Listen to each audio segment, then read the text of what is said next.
Fala pessoal, tudo bem? Vocês já se perguntaram se política de cotas é uma política pública eficiente? Se não, deveriam ter feito essa pergunta. E de qualquer forma, eu vou falar sobre esse livro aqui. Ação Afirmativa ao Redor do Mundo, que é um livro de Thomas Sowell, que ele vai discutir justamente isso. Eu sou o Ricardo Malaquias, esse é o meu canal, onde eu discuto alguns livros e faço um resumo do meu entendimento sobre eles. Nesse caso específico, esse livro de Thomas Sowell, ele é um dos livros que eu li sobre o autor. Ele passa por alguns assuntos de economia, do conflito de visões, e agora eu estou indo mais para uma aplicação sobre cotas e uma discriminação racial. Esse é o primeiro livro dele. Eu vou fazer um outro sobre um segundo livro, que é Discriminação e Disparidade. Pois bem, o que ele fala nesse livro? Ele não vai discutir a ideia, ele não discute a ideia, mas as consequências da política de cotas, comparando as políticas em 5 países diferentes. Nesses 5 países que têm políticas públicas desde a década de 1960, ou seja, já mais de 50 anos, quando esse livro foi escrito, com impactos reais das políticas de cotas. No geral, o que a gente pode falar sobre isso? Primeiro, os objetivos. O objetivo de alcançar alguma coisa que nunca foi alcançada. Vou ler aqui um trecho para vocês. Qualquer política temporária cuja duração é definida pelo objetivo de conseguir alguma coisa que jamais foi alcançada antes em lugar algum do mundo poderia ser mais caracterizada como eterna. Ou seja, ele está falando aqui, você diferencia com a ideia de igualar as pessoas, mas para atingir um objetivo que nunca foi alcançado em nenhum lugar do mundo, ou seja, uma política eterna. Então já parte aí de um princípio, de um objetivo que é no mínimo questionável. Por que a gente quer isso? E se a diferença entre os grupos não tem outras razões que justamente essa política de cotas pode até piorar a situação. Continuando, acho que esse é o primeiro no geral. Continuando, uma primeira dificuldade da política de cotas que é a reclassificação. Então, muitas vezes se começou com um pequeno grupo étnico que foi expandindo para outros grupos étnicos. Tem na cabeça aqui na própria Índia, que foi feito uma política a favor dos Dalits e de outros grupos minoritários. Dalits, para quem não lembra, é aquele grupo que é meio excluído na Índia, no sistema de castas, e que a gente viu muito na novela O Caminho das Índias. E depois ele se expandiu para outros grupos que abarcam mais da metade da população. Então, o primeiro desafio de uma política de cotas é a reclassificação. O segundo, já vamos falar assim, de impactos propriamente ditos. Quais são os impactos que de fato acontecem? Primeiro, é que quem é beneficiado não necessariamente são aqueles mais necessitados. Os mais bem preparados desse grupo que foi privilegiado pelas leis, geralmente é o que sai ganhando. Outro, os conflitos, eles podem até aumentar. No Sri Lanka, que é um dos países estudados, teve até uma guerra civil onde as cotas foram bastante responsáveis por isso. Outro, políticos são quem de fato são favorecidos. Eles jogam com essa emoção da população e são alçados ao poder. Então, muita vantagem para os políticos. E por último, a correlação e causalidade. Não necessariamente uma melhora na vida das pessoas se deve justamente à política de cotas. Muitas vezes a tendência anterior às cotas ela é simplesmente esquecida. Vou falar um outro resumo aqui da parte final. Tais programas focam em suas justificativas e seus benefícios presumidos, enquanto deixam de lado os efeitos empíricos reais. Então essa é a diferença desse livro com outras abordagens. Ele não está falando aqui de efeitos presumidos, que isso é bom por si só, mas o que de fato aconteceu. Vou mergulhar agora em cada um desses países falando em mais detalhe. Quais são esses países? Índia, Malásia, Sri Lanka, Nigéria e Estados Unidos. Qual que foi a política de cotas na Índia? Ela partiu desde a constituição da sua independência, há mais de 70 anos. Tá?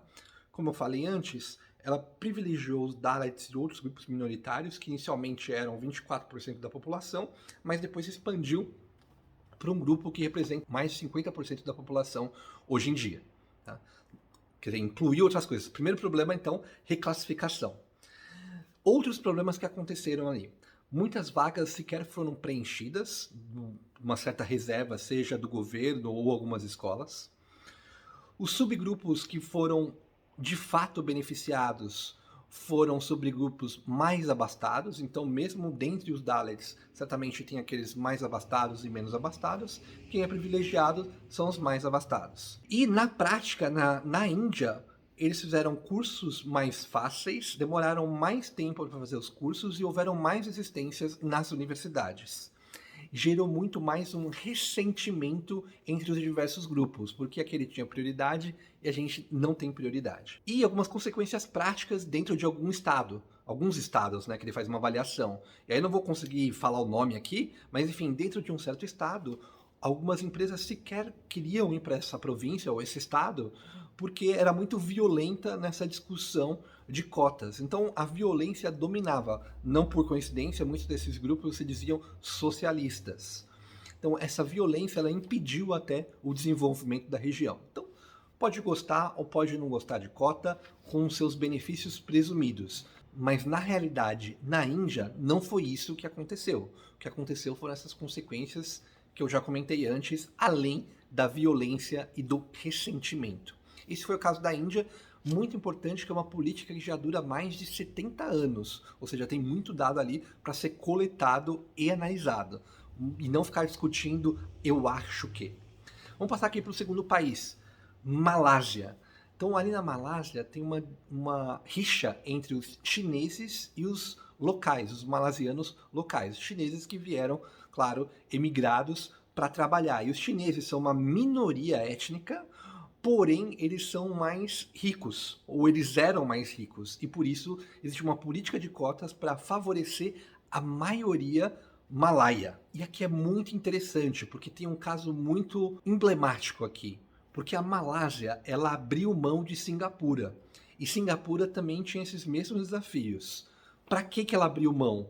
Porque ele ficaria dentro da Malásia. Deve ter outros motivos, mas o que coloca no livro, né?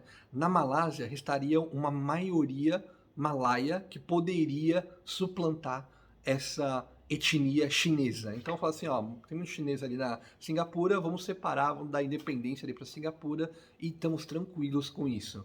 Mas acabou que teve um experimento então muito interessante. Você tem uma Malásia, né, com duas etnias e uma política de cotas, e você tem uma Singapura, duas etnias sem a política de cotas. Adivinha o que aconteceu? Será que os malaios com política de cotas estavam melhores que os malaios sem política de cotas em Singapura? Não foi verdade. O que aconteceu foi que os malaios sem política de cotas em Singapura estavam em melhor situação em termos de renda do que os malaios com política de cotas na Malásia. Então, olha só, falar que a política de cotas é a única responsável pelo benefício de um certo grupo não é verdade. Então, aqui foi um exemplo claro do que aconteceu. E o que aconteceu?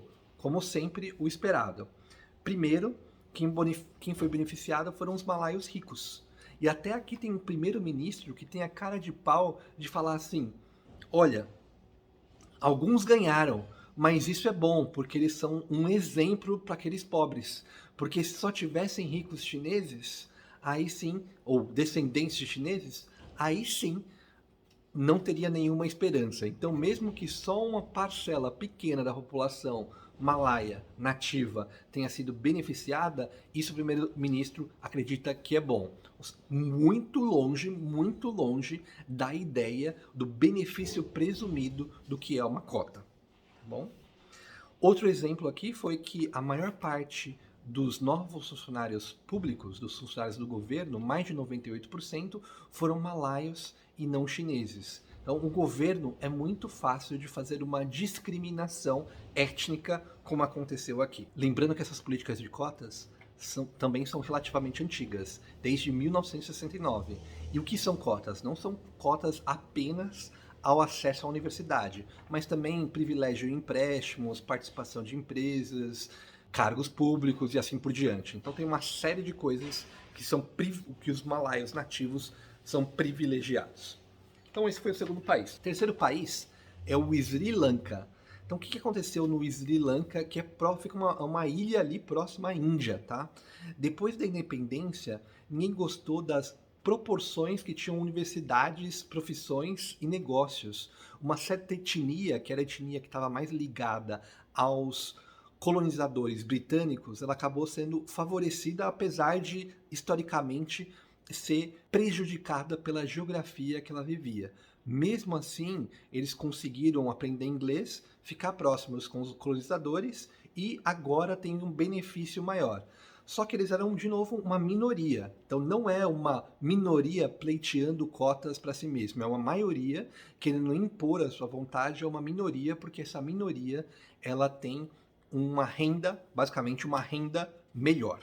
Tá? Os políticos, quem se apropriaram dessas ideias de cotas, eles que fomentaram essa briga entre as diferentes etnias, em particular um primeiro-ministro que falou assim, eu quero ser primeiro-ministro, então eu vou fomentar essa divisão entre a sociedade porque eu consigo receber votos e aí eu vou ser eleito e vou ter poder. Ele talvez até seja um cara moderado, mas no final ele acabou sendo até assassinado justamente por essa briga de política de cotas. Então o que de fato aconteceu? Aconteceu violência, ressentimento entre os diferentes grupos. Então isso sim é um dado empírico. Em todos os lugares onde houveram políticas de cotas, houve ressentimento e não mais uma igualdade entre os grupos. O que mais aconteceu? Esse ressentimento gerou uma violência. Foi quase uma guerra civil dentro do Sri Lanka. Vou ler um trecho aqui para vocês. Não foram as disparidades que conduziram à violência intergrupos, mas a politização de tais disparidades e a promoção de políticas de identidade de grupo. Então, quando você pensa que as políticas vão ajudar, elas acabaram prejudicando. Está aqui um caso bastante específico que gerou muito ressentimento porque foi politizado. Quem está ganhando? Os políticos. Muita desconfiança dos políticos que fomentam essa divisão. Passar para o quarto país, que é a Nigéria. A situação é muito parecida com a do Sri Lanka, onde teve uma colonização e quando os colonizadores saíram, deixaram diferentes etnias formando um país. Essas etnias brigaram entre elas.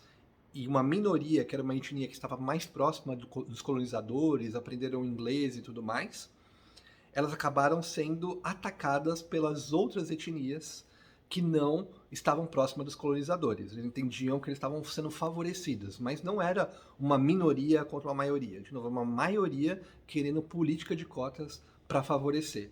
Teve até uma tentativa de independência de uma dessas regiões, mas que não foi bem sucedida. E hoje tem políticas de cotas que favorecem etnias em maior quantidade, maior proporção que outras etnias. Bom, o engraçado é que eles defendem até... Eles defendem não, né? Eles são contra a chamada tirania das capacitações. O que eles queriam dizer com isso? Tá vendo essa etnia aqui que era mais bem capacitada, treinada, falava diferentes línguas? Era uma tirania das capacitações. Eles eram mais bem capacitados, por isso eles tinham uma renda maior. Então a gente quer impedir isso, impedir esse tipo de tirania, que é muito estranho. Obviamente, se eles são mais capacitados, eles deveriam sim ter uma condição de vida melhor, se eles impactam mais pessoas com o seu trabalho. Por último, aqui sempre uma preocupação com entradas étnicas numa universidade é muito mais fácil para favorecer o político do que se preocupar com uma educação universal e de qualidade, seja qual for o modelo para atingir isso. De novo, mais um exemplo de um outro país onde a política de cotas foi longe de ser bem sucedida.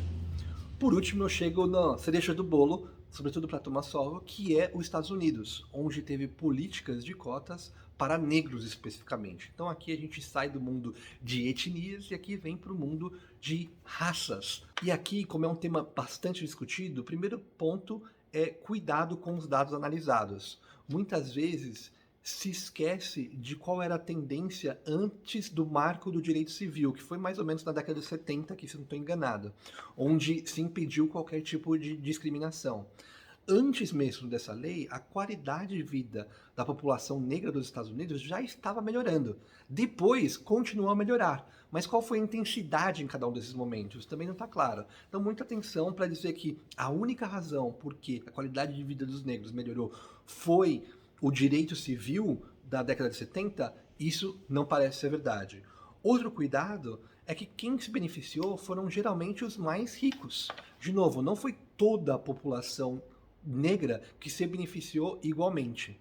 E por último, que eu faço toda essa abertura, muito cuidado, porque qualquer coisa que se fala contra essa lei, não na verdade contra a lei em si, mas os impactos dessa lei, é taxado como racista e nazista. O que simplesmente ele está falando, ele fala assim, olha, qual que é o impacto, qual que é a causalidade da lei dos direitos civis com a melhoria de um certo grupo.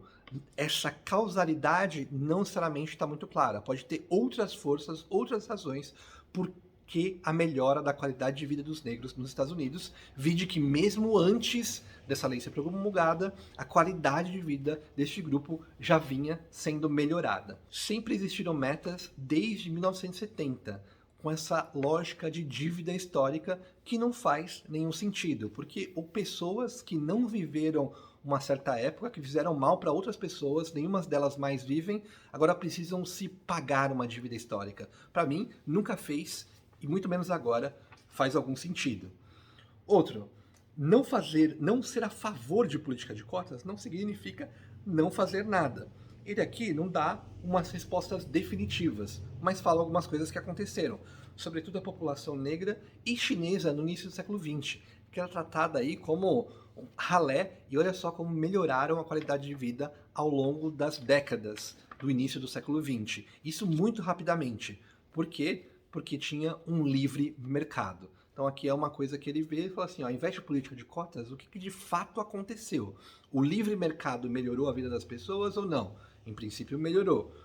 As cotas melhoraram a vida das pessoas, sim ou não? Não, e já vimos exemplos em vários países. Aqui um exemplo que ele dá é até dessa questão de regulação e livre mercado, é com a empresa de telecomunicações AT&T, que depois de uma desregulamentação em 1950, acabou explodindo o número de pessoas ou de atendentes negras, em geral eram mulheres, do que antes da regulação. Então essa questão de regular o mercado, ela é prejudicial, porque a regulação faz o quê? Os custos adicionais de você contratar só uma certa etnia eram repassados ao consumidor. Uma vez que existiu uma competição depois da desregulamentação, acabou se contratou mais pessoas negras do que antes da regulamentação. Então, assim, governo sempre atrapalha. Mais um exemplo aqui muito claro do que aconteceu. Cotas na faculdade, desde 1996, e Thomas Sowell tem muita participação nisso, ele mostrou que cotas nas faculdades não era uma boa ideia. Em particular, a Califórnia tem um sistema de educação que é bem diferente do nosso aqui do Brasil. E na prática o que aconteceu? As pessoas se redistribuíram entre os diferentes campi ali da Universidade da Califórnia. Então, nem todos iam mais para aquelas grandes e reconhecidas universidades, ou campi de universidades, como Berkeley, mas foram para outras. Então, as pessoas mesmo selecionaram e até a participação maior dos negros que estavam na faculdade foi mais efetiva. Mais pessoas concluindo o curso e menos pessoas desistindo, como acontecia com as cotas antes de 1996. Qual que é a grande perversidade dessa lógica de cotas? É que ela não dá o direito das pessoas serem iguais. É reconhecida uma diferença que as pessoas nunca serão iguais. Então ela normaliza esse conceito de raça, ela normaliza esse conceito de etnia, que para mim, para o Brasil, é ainda muito difícil de entender. Porque aqui no Brasil é uma mistura de raças que tem famílias com pessoas de diferentes cores, diferentes rostos, que poderiam falar assim, nossa, que pessoa diferente, e são irmãos. Então, como você faz isso aqui no Brasil? É ainda mais complicado. Então, essa normalização da raça é uma perversidade que acontece. Então, esses foram os simples exemplos dos países que ele discute no livro. E qual que é a linha mestra, na minha opinião, do raciocínio dele? Então, vou tentar fazer aqui um resumo sobre qual que é a linha mestra de raciocínio. Primeiro, os erros de objetivo. Simplesmente achar justo dividir e cobrar igualdade, uma justiça cósmica de algo que nunca aconteceu na história da humanidade, por que que esse seria um objetivo a ser alcançado? Por que que esse objetivo é intrinsecamente bom? Por que esse é um objetivo intrinsecamente de responsabilidade de toda a sociedade? Não sabemos. Então esse é o primeiro erro do objetivo. A segunda é a dívida histórica, que não faz nenhum sentido. Pessoas que não mais existem fizeram maldades com outras pessoas e agora um grupo de pessoas precisa sustentar essas outras pessoas porque no passado uma maldade foi feita. Bom, se a gente começar isso, e for por toda a história da humanidade, todas as maldades que aconteceram, todo mundo tem dívida com todo mundo. Então é muito complicado, até pessoas que sequer estavam nos Estados Unidos, né? Pessoas que são de famílias que emigraram depois do fim da escravidão, ainda poderiam justificar que, olha, por minha pele ser negra, eu teria direitos por uma dívida histórica, sendo que nenhum dos seus antepassados sofreram e nem fizeram sofrer pessoas naquele período, tanto de um lado quanto de outro. Então essa história de dívida histórica bastante complicada. Esse para mim é o primeiro porém que ele coloca, são as dúvidas de objetivo. Segundo, é os erros de diagnóstico, sobretudo as minorias que são esquecidas nessas estatísticas. Então, lá nos Estados Unidos, muitas vezes se compara a população de negros com a população de brancos, então se divide em dois. Mas se esquecem dos asiáticos, que também foram imigrantes. Entraram nos Estados Unidos e, em geral, até tendo uma situação econômica melhor que a dos brancos. E por eles serem minoria, obviamente que não é uma minoria que está impondo a sua vontade a uma maioria. Então, eles esquecem isso, deixam sempre de lado as estatísticas, então muito cuidado com isso. E por último, são os benefícios presumidos versus os impactos reais. Dos benefícios presumidos, quando existem, é muito confundido com as tendências anteriores. Um exercício que eu fiz procurando na internet foi procurar vagas de pretos e pardos na USP antes e depois da implementação de cotas. E aí façam vocês esse exercício.